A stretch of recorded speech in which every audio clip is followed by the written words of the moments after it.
Pwede ilagay ko muna to dito. Dito ka muna. Kuha kita ng payong. Ah, sige. Pwedeng pahiram na rin ako ng t-shirt. T-shirt? Ah, teka. May mga gamit yata ang tatay dito. Sige, hahanapan kita. Salamat.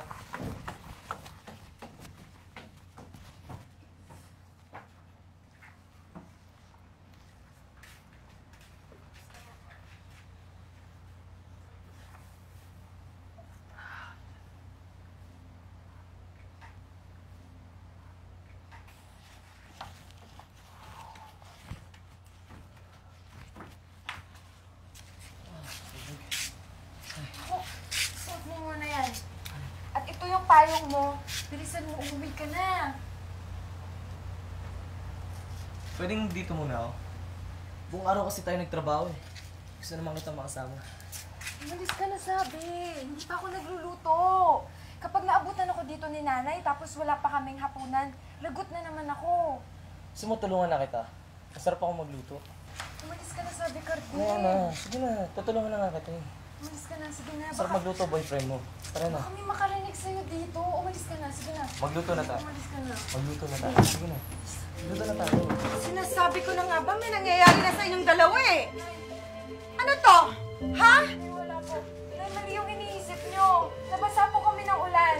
Nahiram lang po siya ng damit ng tatay. Tatay mo na naman. Puro ka tatay mo. Monang-mona ka sa tatay mong sinungaling. Ang bata-bata mo pa, ang landi-landi mo na. Ilang beses na ginagawa ito, ha? Alis na, Des. Tama na po. Huwag na po. Alis na, Des. Isa ka pa, bitawan mo ako.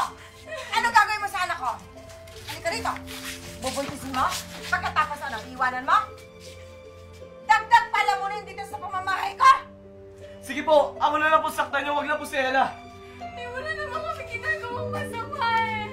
Nakakahiya na, Nay. Baka pag-usapan tayo ng mga kapitbahay. Nahihiya ka! Nahihiya ka! Nahihiya ka naman. Alis na, Des. Tama na po. Tama na po. Wala ko sa akin! Nahihiya ka naman, Chismis? Ha? Alis na. Pero, tigilan mo ko. Nahihiya ka naman, Chismis? Ha? Pero yung kalokohan mo, hindi mo ikinahihiya? Diyan ka. Diyan ka. Isa ka pa. Isa ka pa. Magsama kayong dalawang baboy! Lumayas ka rito, hindi kita kailangan! Doon ka sa tatay mo! Baboy kayo! Ginagawa mga bastos!